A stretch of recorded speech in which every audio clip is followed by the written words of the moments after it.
सुबह का वक्त था। सब लोग डाइनिंग टेबल पर बैठे हुए थे। बृजमोहन जी भी अब समझ गए थे कि रणवीर ओबेरॉय बिना वजह का किसी को भी नुकसान नहीं पहुंचाता है।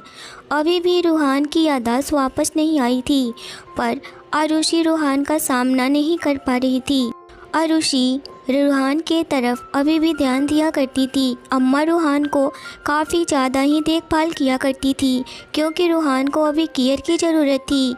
उसके लिए अभी नर्स भी घर पर रखा गया था, ताकि उसकी देखभाल में कोई कमी ना हो सके और वह जल्दी से रिकवर हो जाए। डॉक्टर भी बीच बीच में आकर के उसका चेकअप किया करते थे। बृजमोहन जी की सर्जरी सफल हो चुकी थी और वह अच्छे थे। शुभ कहने लगा, दीदी आज मुझे स्कूल नहीं जाना है। यह सुनकर आरुषि कहने लगी, तो फिर क्या करना है? वीडियो गेम खेलना है क्या? चलो जल्दी से नाश्ता करो और स्कूल जाओ। कोई बहाना नहीं चलेगा और मैं कोई भी बात सुनने वाली नहीं हूँ।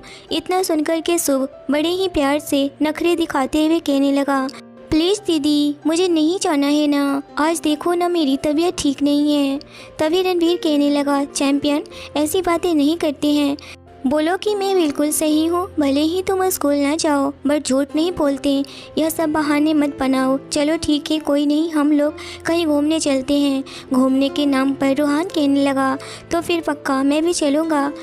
रणवीर यह सुनकर के कहने लगा, नहीं तुम्हें घर पर रहना है और आराम करना है। अभी तुम्हें डॉक्टर ने कहा है आराम करने को। तुम जब सही हो जाओगे तब हम सब लोग घूमने चलेंगे। अभी छोटा चैंपियन जाएगा। बृजमोहन जी इस वक्त रणवीर को ही देख रहे थे, क्योंकि रणवीर में काफ़ी चेंज हो चुका था। आरुषि सबको ब्रेकफास्ट सर्व कर रही थी। उसने जब रूहान के पास लेकर गई तो रूहान आरुषि को बड़े ध्यान से देखने लगा, जैसे कि उसे पहले भी देख चुका है। और वह कहने लगा, आप कौन हैं? आपको तो मैंने पहले कभी इस घर में नहीं देखा। आरुषि कुछ बोलती उससे पहले ही रणवीर कहने लगा, रूहान यह तेरी भाभी है। रूहान फ़ौरन से उठ खड़ा हुआ और कहने लगा, भाई आप शादी कब कर लिए और मुझे बताया भी नहीं। रणवीर स्माइल करते हुए बोला, ऐसे सिचुएशन ही आ गया था कि मुझे स्वीटी से शादी करना पड़ा, क्योंकि अगर मैं शादी नहीं करता तो स्वीटी मुसीबत में पड़ जाती और मैं स्वीटी को मुसीबत में नहीं देख सकता हूँ। तुम जब फॉरेन थे, पढ़ाई में बिजी थे, तभी यह सब हुआ। यह सुनकर के रूहान कहने लगा, अच्छा तो यह है हमारी भाभी, बहुत ही खूबसूरत है। भाई क्या हाथ मारा है आपने? यह सुनकर के आरुषि की आंखों में आंसू भर आए। उसे बिल्कुल भी उम्मीद नहीं था कि रूहान ऐसा कह सकता है। रणवीर भी सोच में पड़ गया। रूहान को ऐसा नहीं बोलना चाहिए था आरुषि के बारे में। वह आरुषि की आंखों में आंसू देख चुका था और उसका दिल भी भर आया था, मगर वह कुछ नहीं कहा।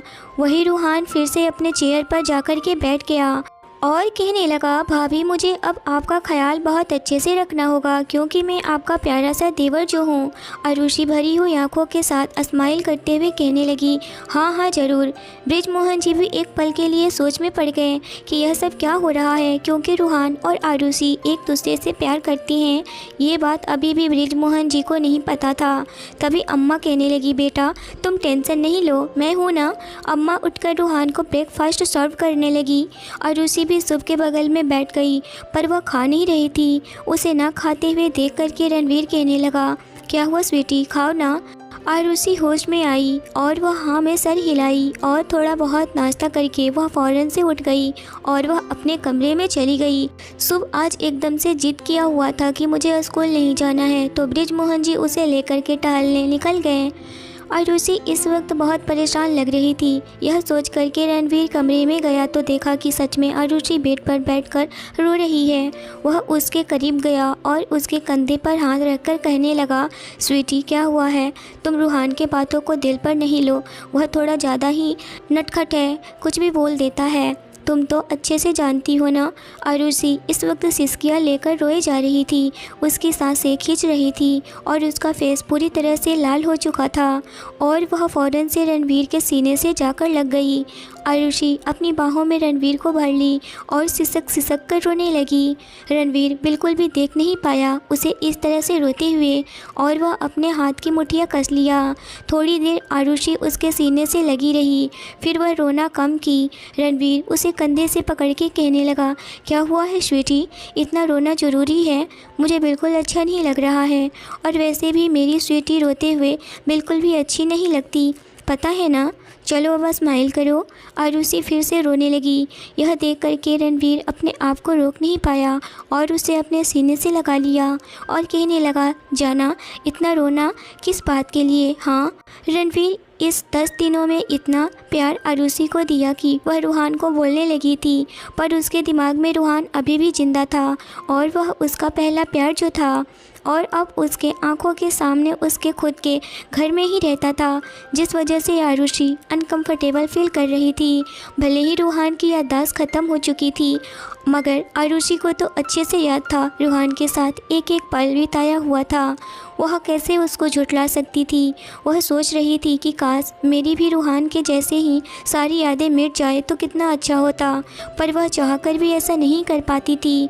रणवीर के गले लगे हुए कहने लगी, मैं रूहान को भूल नहीं पा रही हूँ, क्योंकि वह हमेशा मेरी आंखों के सामने है। भले ही रूहान की याददाश्त खोने की वजह से मैं उसे याद नहीं हूँ, मगर मुझे तो उसकी हर एक बात याद है ना। मुझे प्रॉब्लम होती है, मुझे अनकंफर्टेबल सा फील होता है, मुझे समझ नहीं आता है मैं क्या करूँ। मैं नहीं भूल पाती हूँ रूहान को। यह सुनकर के रणवीर अपनी नज़रें आरुषि की तरफ किया और कहने लगा, स्वीटी, इसमें तुम्हारी भी कोई गलती नहीं है और ना ही रूहान की कोई गलती है। यह तो होना लिखा था ना, इसमें किसी की भी गलती नहीं है। और अब रूहान को कुछ भी याद नहीं है तो तुम उसे याद दिला सकती हो ना। इतना सुनकर आरुषि कहने लगी, मैं कैसे याद दिला सकती हूँ? मैंने बहुत कोशिश की, मगर रूहान को कुछ भी याद नहीं आ रहा है। मुझे जो भी करना था मैंने करके देख चुकी, मैं रूहान को सब कुछ बता भी चुकी, फिर भी रूहान। इतना कहते हुए रुक गई। रणवीर उसके करीब गया और उसका हाथ पकड़ के कहने लगा, एक बार कोशिश करने में क्या जाता है जाना। इसी वजह से तो मैंने जानबूझकर सबके सामने रूहान से कहा तुम्हारी भाभी है, वरना मैं आज तक तो यह भी नहीं बताया था कि तुम हो कौन और इस घर में किस हक से रह रही हो। अगर रूहान मुझसे पूछता भी था कि यह कौन है तो मैं कह दिया कि यह कुछ दिनों के लिए आई है रहने के लिए, पर मैंने सच्चाई नहीं बताई थी क्योंकि कहीं रूहान को कोई तकलीफ़ ना हो। पर मुझे तो ऐसा लग रहा है कि वह कहीं।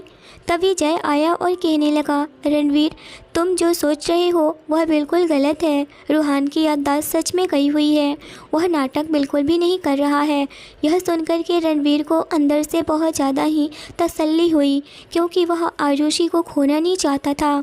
पर आरुषि इन सब चीज़ों से निकल नहीं पा रही थी। रणवीर फ़ौरन से सोचा और बोला, जय, क्यों ना आरुषि को यहाँ से दूसरी जगह रखा जाए। और वह फ़ौरन से आरुषि के करीब गया और कहने लगा, स्वीटी, जब तुम्हें इतनी प्रॉब्लम हो रही है रूहान के साथ इस घर में रहने में, तो फिर हम मेरे फार्म हाउस चले। शायद तुम इतना गिल्टी फील भी ना करो और अनकंफर्टेबल भी फील ना करो, तुम्हें अच्छा फील होगा। आरुषि तो यह चाहती ही थी कि वह अपने घर चली जाए और रणवीर से यह कहने वाली थी, मगर रणवीर उसका हस्बैंड था, वह तो अपने हस्बैंड के घर ही रहती। रणवीर की यह बात सुनकर के आरुषि कहने लगी, तो क्यों ना मैं अपने घर चली जाऊं।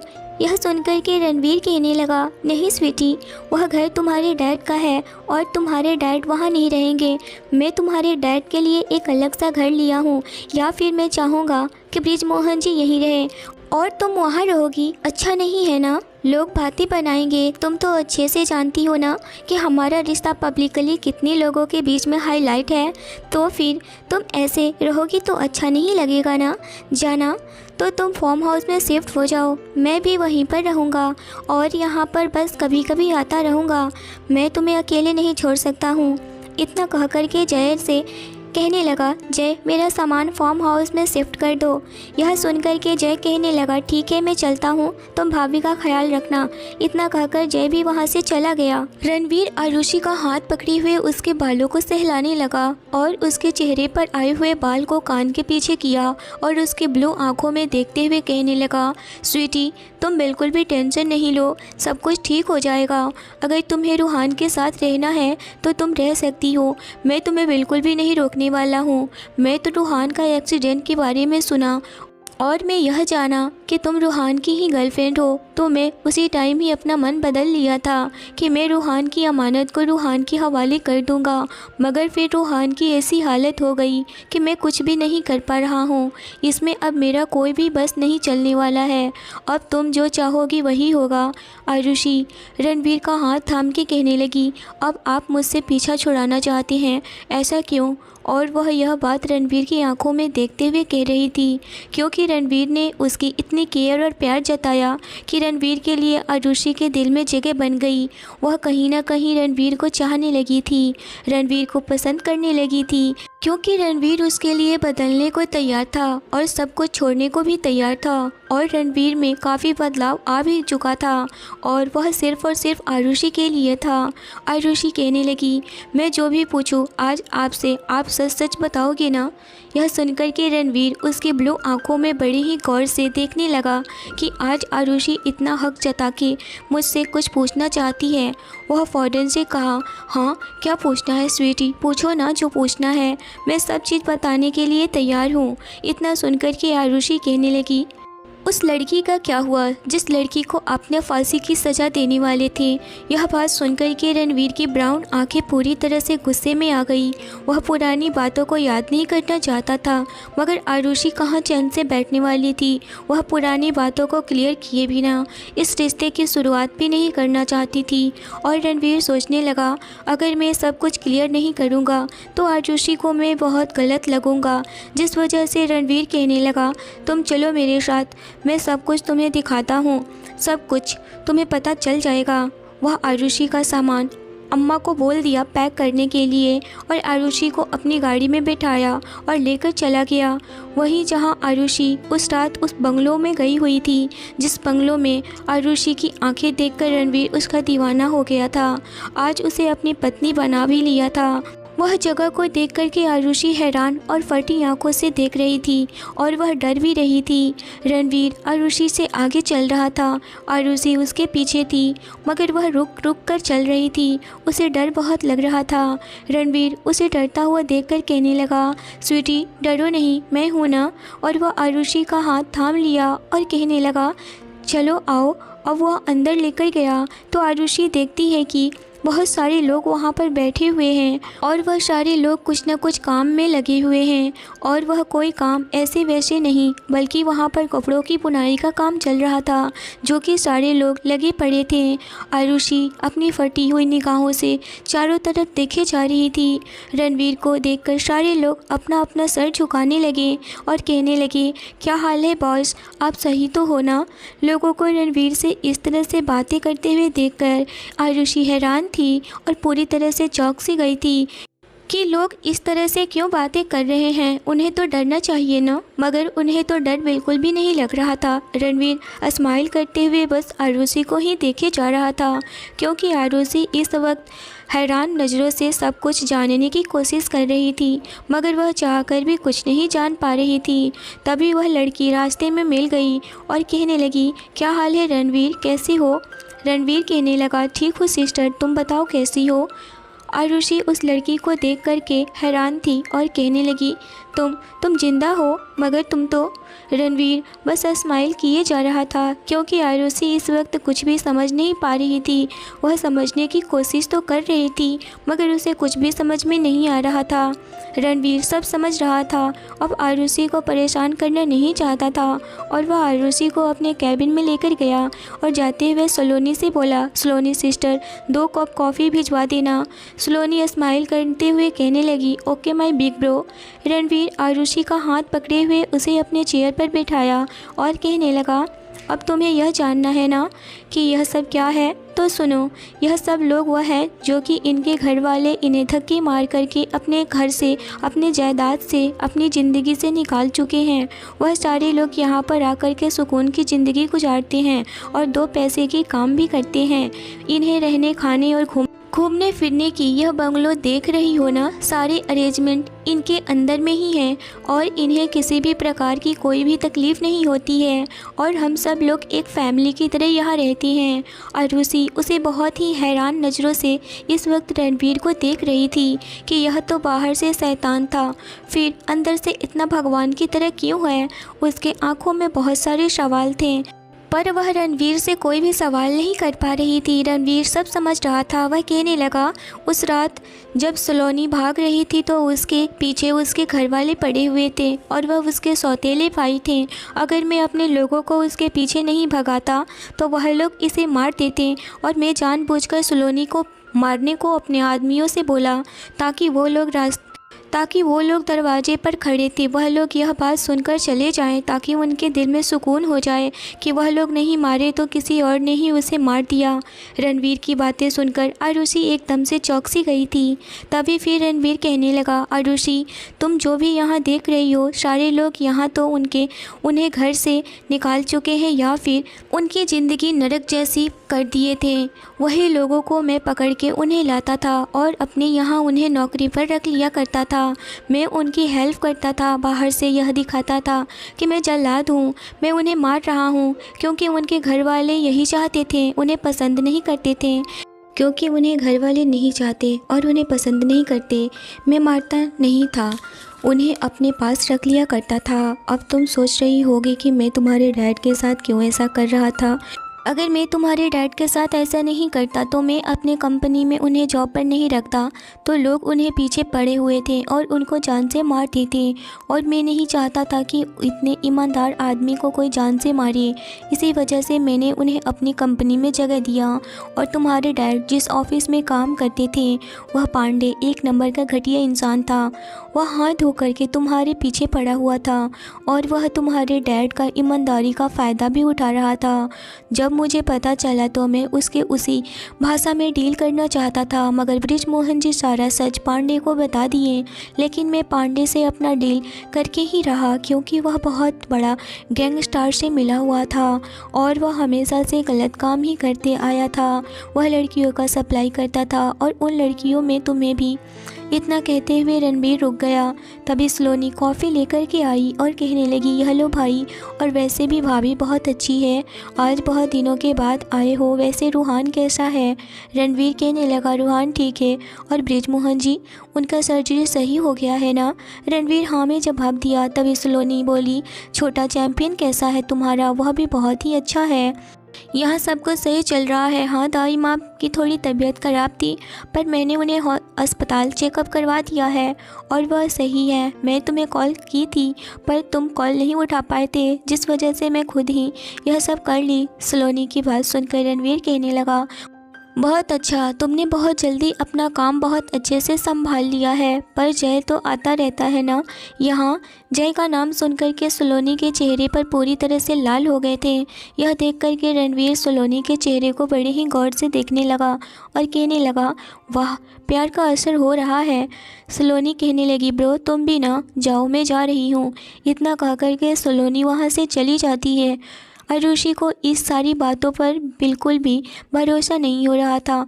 तभी अंदर से एक बूढ़े बुजुर्ग आए और आरुषि को देखकर कहने लगे, कैसी हो बेटा। वैसे रणवीर बेटा, बहुत ही सोड़ी कुड़ी लाए हो तुमने, कहाँ से ढूंढी है।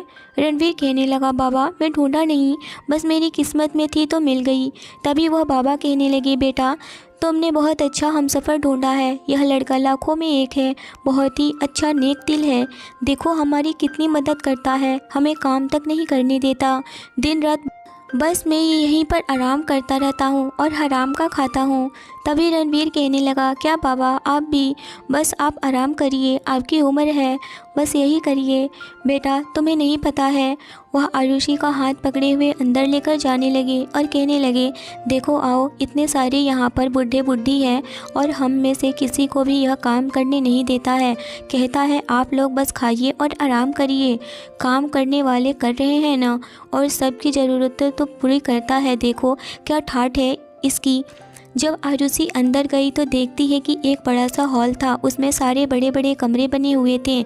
उस कमरे में दो दो बड़े बड़े बेड लगे हुए थे और दोनों तरफ से दो दो लोग सोए हुए थे और उसमें बहुत ही मोटे गद्दे थे जिस पर आराम से कोई भी नींद ले सकता था। उसमें ज़रूरत की सारी चीज़ें अवेलेबल था। यह देख कर के आरुषि की आंखें फटी की फटी रह गई। वह बिल्कुल भी सोच नहीं पा रही थी कि रणवीर इतना सब कुछ कर रहा है, मगर वह बाहर से तो डेविल लगता था और अंदर से इतना सॉफ्ट दिल। उसे बिल्कुल भी समझ नहीं आ रहा था कि वह रणवीर को प्यार करे या फिर क्या।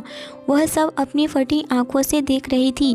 तभी रणवीर पीछे से आया और कहने लगा, बाबा हमें जाना चाहिए, हमें लेट हो रहा है, हमें कहीं और जाना है।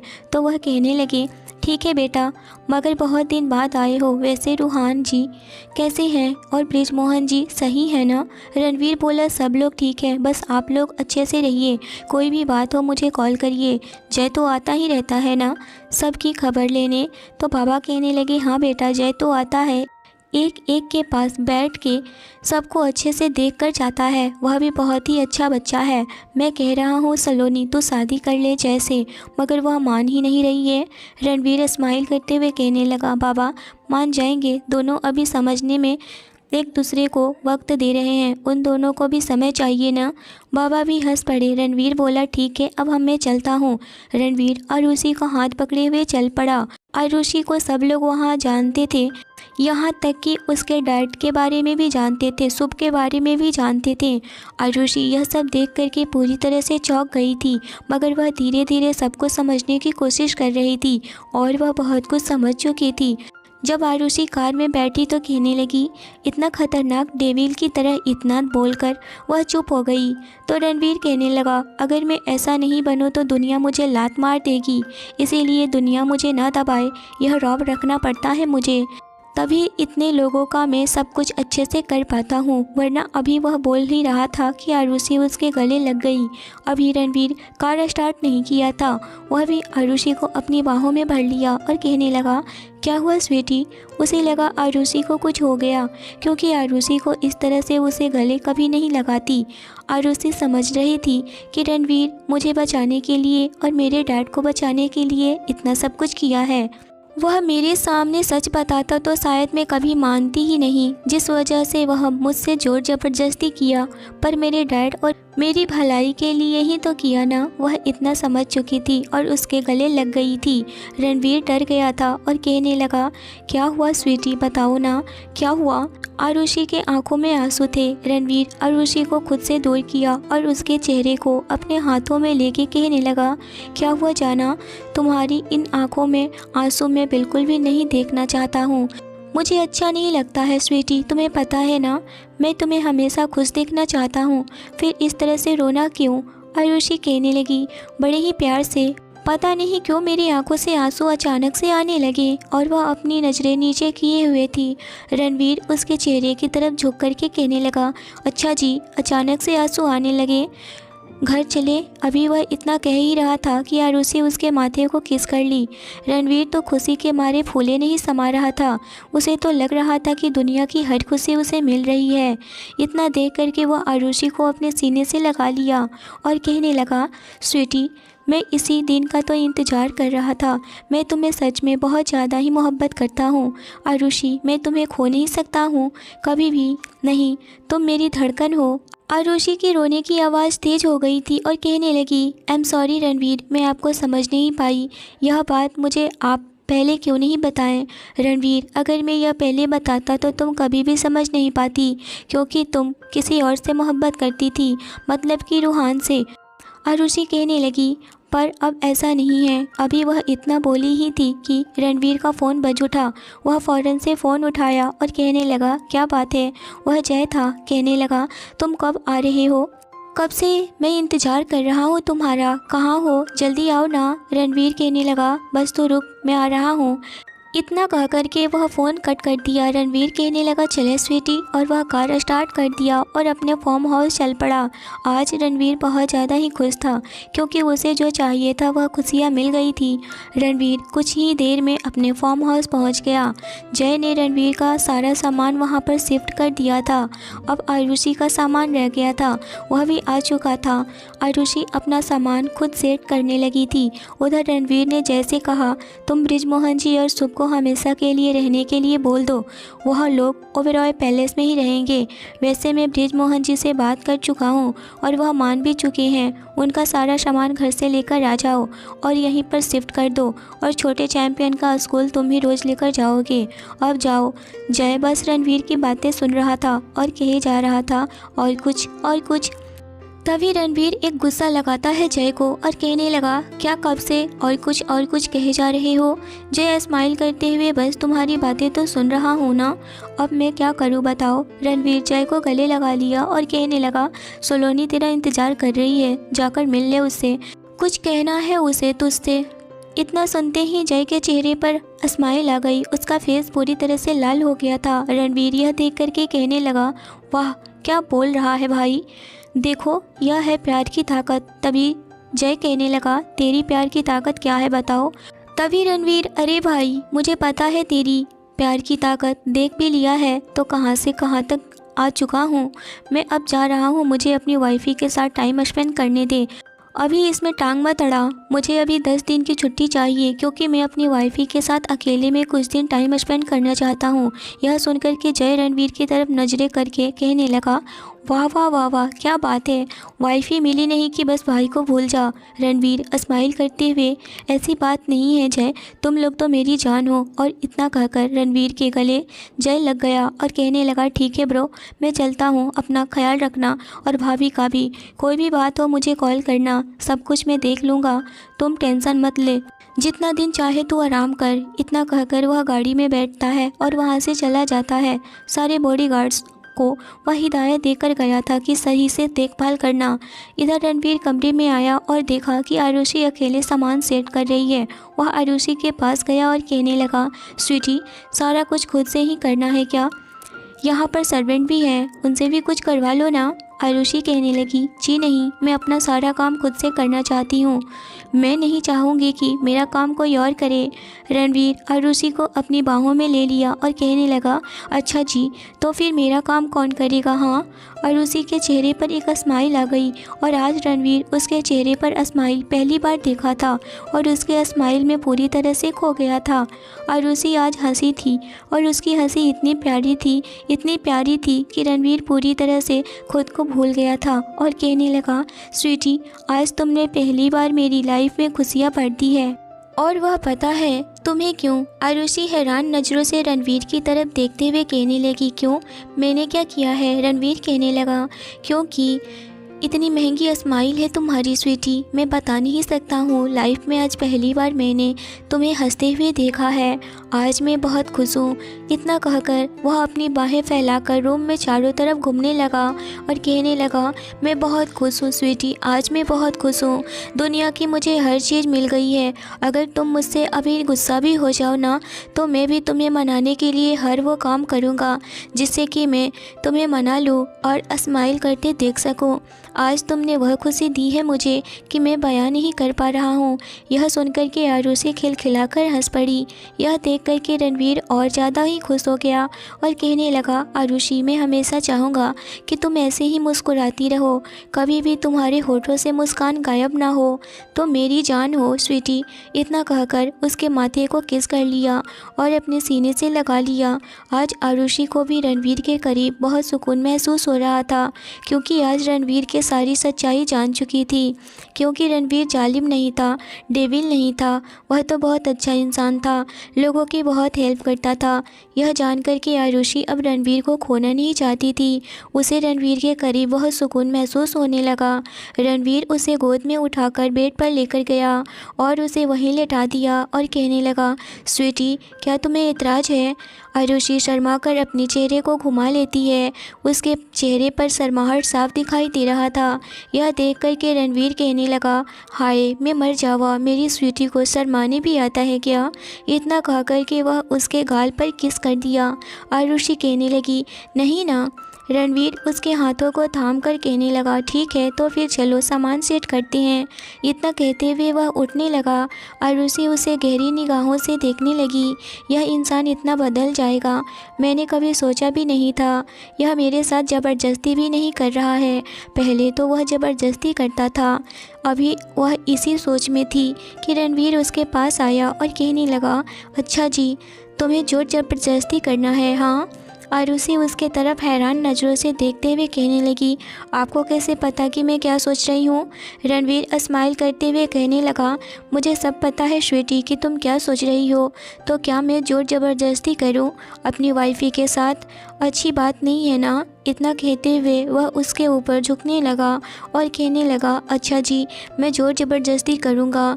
इतना कहकर के वह झुकते हुए आरुषि के लबों पर अपना लब रख दिया और उसे बड़े ही सॉफ्टली किस करने लगा।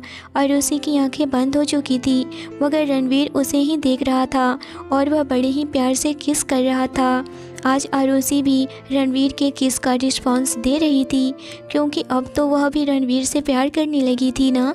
रणवीर आरुषि को किस करते हुए उसमें खोसा गया था और उसके दिल की धड़कनें भी तेज हो गई थी। आरुषि की धड़कते दिल यह कह रहे थे कि आज आरुषि सच में रणवीर की हो चुकी है। रणवीर आरुषि के होठों को छोड़कर उसके गले पर किस करने लगा और धीरे धीरे उसके हाथों को भी सहलाया जा रहा था। दोनों की धड़कनें काफ़ी तेज़ थी। आरुषि इस वक्त आंखें बंद किए हुए बस रणवीर को महसूस कर रही थी। रणवीर आरुषि को कोई भी तकलीफ़ ना हो यह सोचते हुए आरुषि को एक फूल की तरह छुए जा रहा था। धीरे धीरे वह आरुषि के सारे बॉडी को किस करने लगा। आरुषि इस वक्त साड़ी पहनी हुई थी। रणवीर उसके पेट पर एक प्यारा से किस किया तो आरुषि की सांसें बहुत ज़्यादा तेज़ हो गई। वह अपने आप को कंट्रोल नहीं कर पा रही थी और ना ही रणवीर। रात भी गहरी होती जा रही थी और दोनों की सांसें भी गहरी। आज दोनों एक दूसरे का प्यार जो मिल रहा था।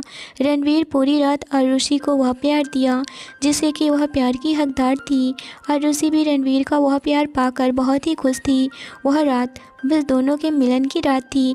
अगली सुबह रणवीर की आंखें खोली तो आरुषि उसकी बाहों में थी और उन दोनों की बॉडी पर एक कपड़े नहीं थे। आरुषि आज पूरी तरह से रणवीर की हो चुकी थी और रणवीर भी पूरी तरह से आरुषि का हो चुका था।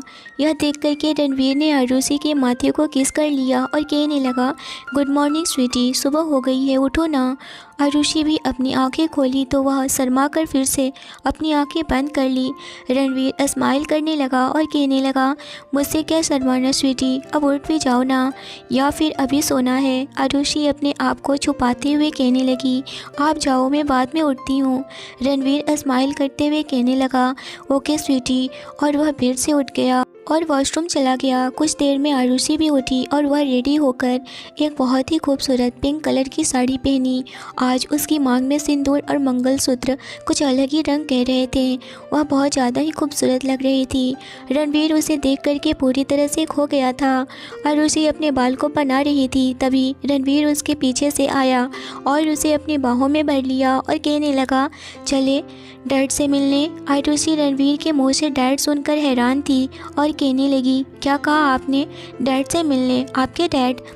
रणवीर, नहीं बाबा, आपके डैड। आरुषि हैरान थी और वह तो हमेशा नाम लेकर ही बुलाता था, मगर आज रणवीर कहने लगा, अब तुम मेरी हो स्वीटी, पूरी तरह से मेरी हो गई हो, तो फिर मेरे डैड भी हो गए ना।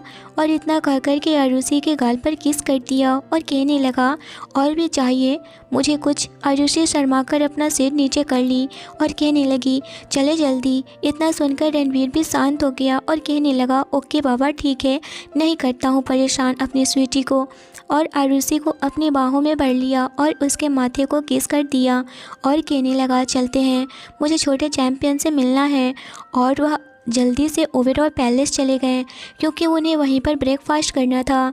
जैसे ही आरुषि ओबेरॉय पैलेस में गई, अम्मा देखकर कहने लगी, आइए बेटा, आप कैसी हैं? आपका चेहरा देखकर तो लग रहा है कि आप बहुत ही अलग, आपके चेहरे पर क्या बात है? आरुषि स्माइल करते हुए कहने लगी, अम्मा कोई बात नहीं है, आप लोगों से मिलना मेरी खुशी का जरिया बन जाता है ना। और वह सुब दौड़ करके आया और कहने लगा, दीदी आप कहाँ चली गई थी? आरुषि बोली, बस मुझे कुछ काम था इसीलिए गई थी। अब बताओ, अब स्कूल जाना है ना? तभी पीछे से रणवीर आया और कहने लगा, क्या हाल है छोटा चैंपियन? शुभ रणवीर को देख करके आरुषि को तो भूल ही जाता था।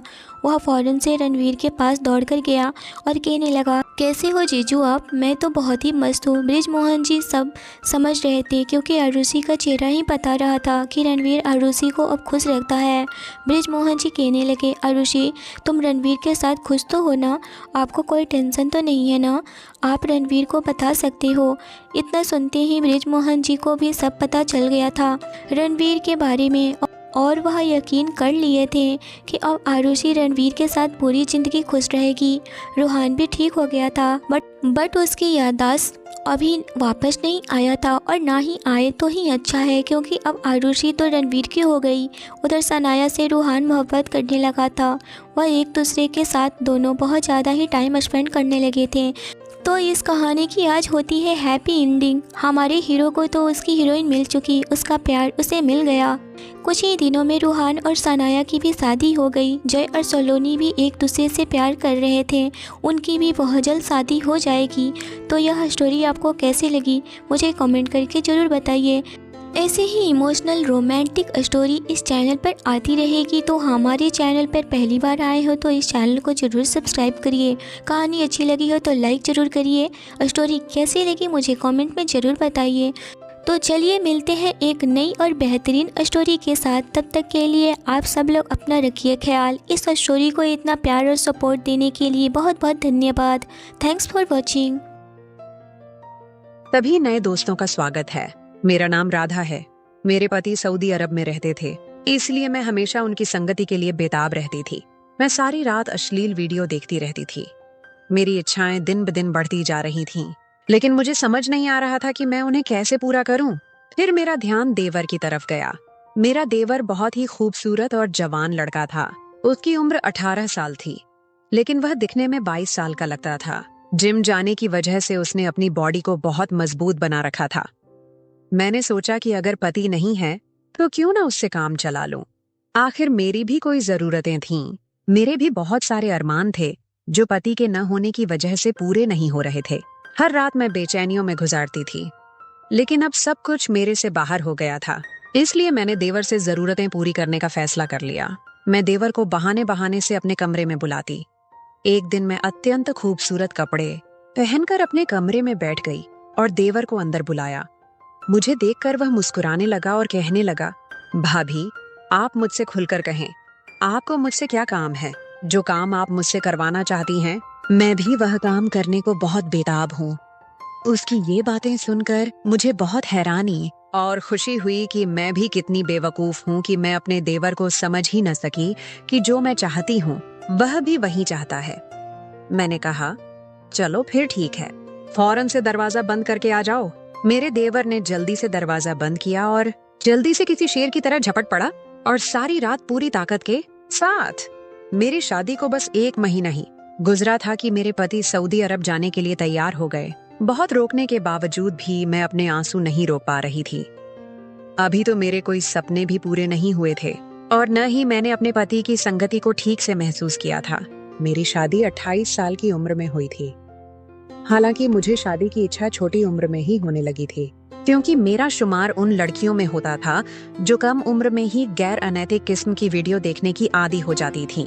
स्कूल कॉलेज में लड़कियां मजाक में एक दूसरे को ऐसी वीडियो दिखाती थीं, लेकिन ऐसी वीडियो देखने के बाद मेरे लिए कंट्रोल करना मुश्किल हो जाता था।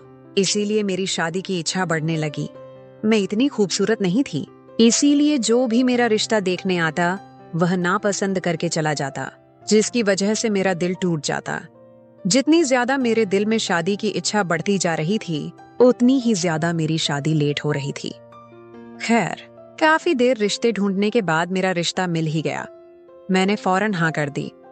लड़के वालों को शादी की जल्दी थी और मुझे तो वैसे ही जल्दी थी, इसलिए मेरी शादी 1 महीने के अंदर अंदर हो गई।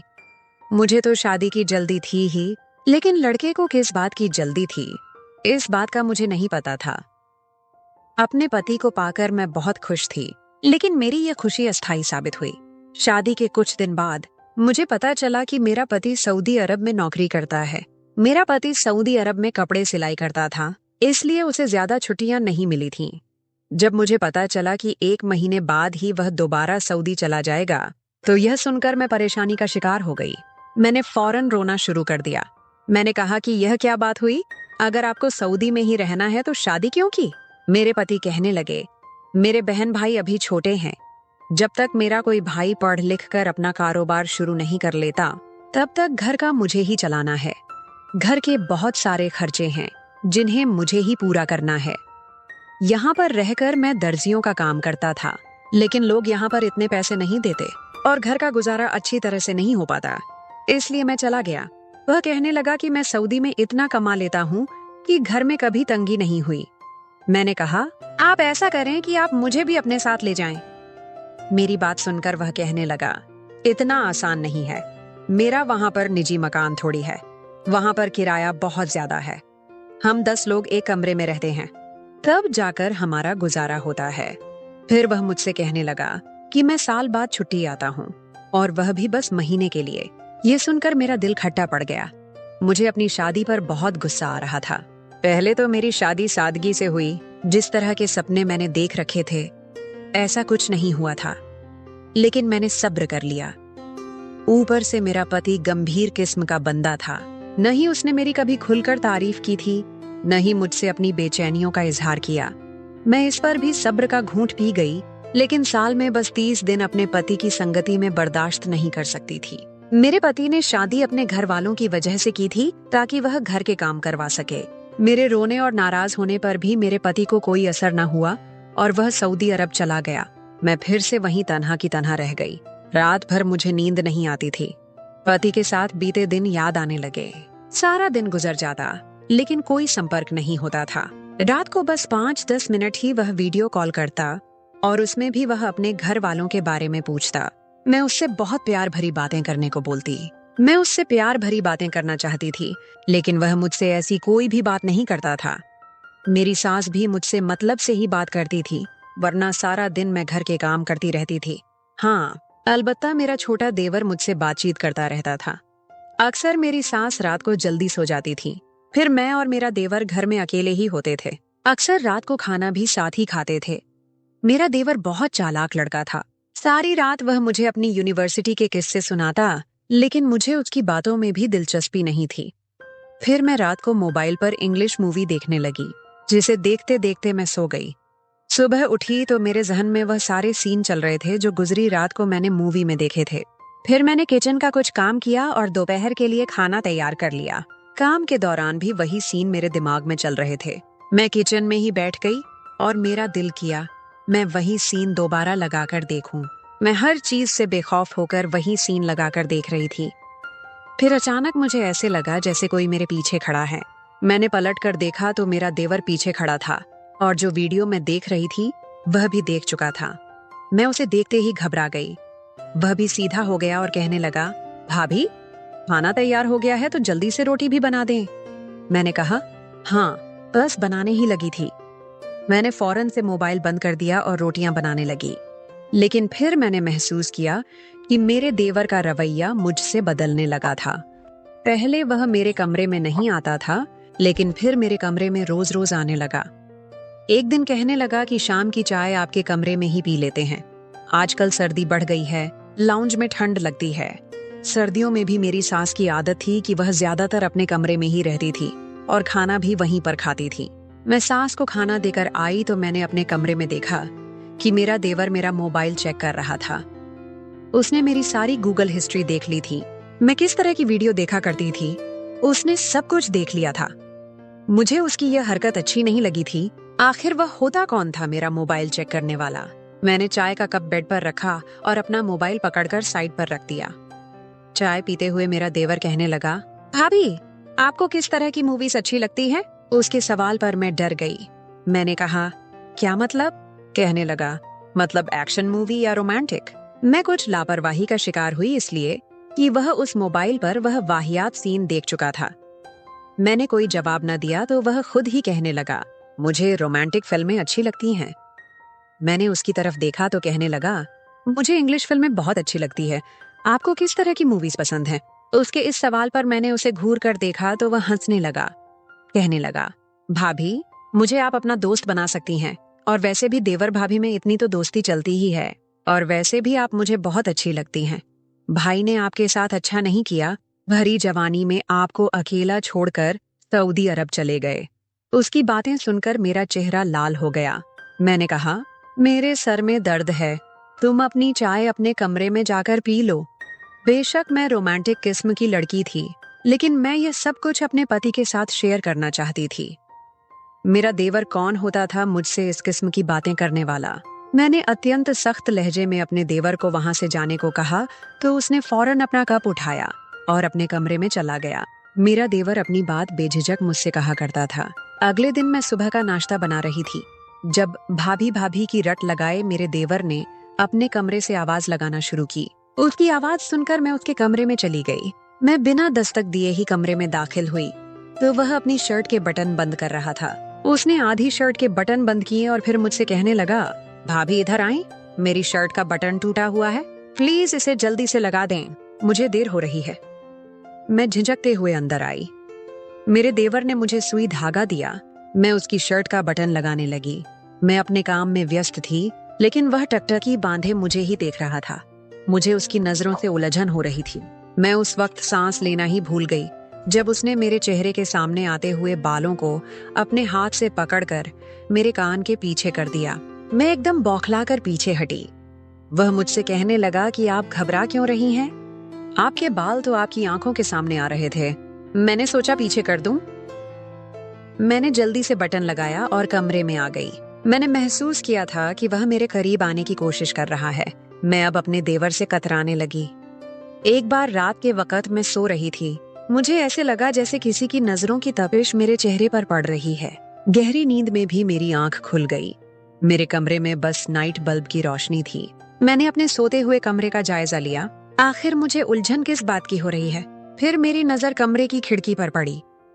वह खिड़की हमेशा बंद होती थी, लेकिन आज वह खुली हुई थी, जिसे देखकर मैं हैरान हो गई कि मैं तो इस खिड़की को खोलती ही नहीं। जैसे ही मैं खिड़की बंद करने के लिए उठी तो मुझे ऐसे लगा जैसे कोई भागकर मेरे देवर के कमरे में गया है। मुझे थोड़ा सा खौफ महसूस होने लगा। यकीनन वह मेरा देवर ही था, लेकिन मैंने उसे देखा नहीं था।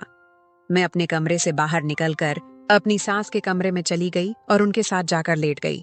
लेकिन वह नींद में इस कदर ऊंची आवाज में कराहटें लेती हैं कि मैं वहां पर सो ही न सकी। इसलिए मजबूरन मुझे अपने कमरे में ही आना पड़ा। सुबह नाश्ते पर मेरा देवर मुझे ही देखे जा रहा था। फिर वह मुझसे कहने लगा, भाभी, आपको भाई की बहुत याद सताती होगी। मैंने कहा, हाँ, मुझे उनकी याद तो आती है। मेरी बात सुनकर वह कहने लगा, फिर तो आप पूरी रात करवटें बदल बदल कर गुजारती होंगी। भाई की याद में आपको कहाँ नींद आती होगी? देवर की बातों ने मेरे होश उड़ा दिए थे। मैंने कहा, तुम ज्यादा ही बोलने लग गए हो। आज के बाद मेरे साथ ऐसी बातें मत करना। मेरी बात सुनकर देवर वहां से चला गया। अगले रोज फिर रात को मेरे कमरे की खिड़की खुली हुई थी, लेकिन इस बार मैंने देख लिया था कि खिड़की पर कौन था। वह मेरा देवर ही था जो खिड़की खोलकर मुझे ही सोते हुए देख रहा था। ये देखकर मुझे गुस्सा आने लगा। कैसा बदतमीज शख्स है। अगले रोज मैंने उसे पूछ ही लिया कि वह मेरे कमरे की खिड़की में क्या देखने आता है। मेरे सवाल पर वह मुस्कुराते हुए कहने लगा, मुझे आप सोते हुए बड़ी अच्छी लगती हैं। यह सुनकर मुझे उस पर बहुत गुस्सा आया। मैंने कहा, अब अगर तुमने ऐसी हरकत की तो मैं तुम्हारी शिकायत अम्मी से लगा दूंगी। मेरी बात सुनकर उसे गुस्सा आ गया। उस वक्त तो वह वहां से चला गया, लेकिन रात को जब मैं सो रही थी तो मुझे ऐसे लगा जैसे कोई मेरे साथ सो रहा है। जैसे ही मेरी आंख खुली तो अपने देवर को अपने इतना करीब देखकर मैं बुरी तरह से घबरा गई। मैंने कहा, तुम मेरे कमरे में क्या कर रहे हो? तो वह कहने लगा, जब आप अपने कमरे का दरवाजा खोलकर सोएंगी तो ऐसा तो होगा, और ऊपर से आपका पति भी यहाँ नहीं है। मैंने सोचा मैं उसकी कमी पूरी कर दूं। उसकी यह बेबाक बातें सुनकर मुझे बहुत गुस्सा आने लगा। इससे पहले कि मैं बेड से उठती, वह बेशर्म शख्स मुझे अपने घेरे में ले चुका था। उसने फौरन से मेरे मुंह पर हाथ रख दिया। कहने लगा, दरवाजे से कोई भी अंदर आ सकता है। तुम यह दरवाजा मेरे लिए ही तो खोल के रखती थी, अब क्यों इतनी नेक पारसा बन रही हो? हालांकि मैंने कभी ऐसा सोचा भी नहीं था, मुझे कभी खतरा महसूस नहीं हुआ था। मैं तो देवर को छोटा भाई समझती थी, लेकिन सच ही कहते हैं कि देवर आग होता है, उससे भी दूरी अख्तियार करनी चाहिए। उस शख्स ने मेरी जिंदगी बर्बाद कर दी।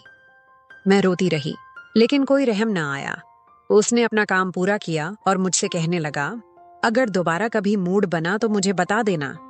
मैंने कहा, तुमने मेरे साथ गुनाह किया है, भगवान तुम्हें बर्बाद कर देगा। वह मुझसे कहने लगा, जिस तरह की फिल्में और वीडियो तुम देखती हो वह सब क्या है? मैंने कर लिया तो क्या गलत हो गया? यह कहकर वह चला गया। मैंने कभी सोचा भी नहीं था कि मेरे साथ यह सब भी हो सकता है।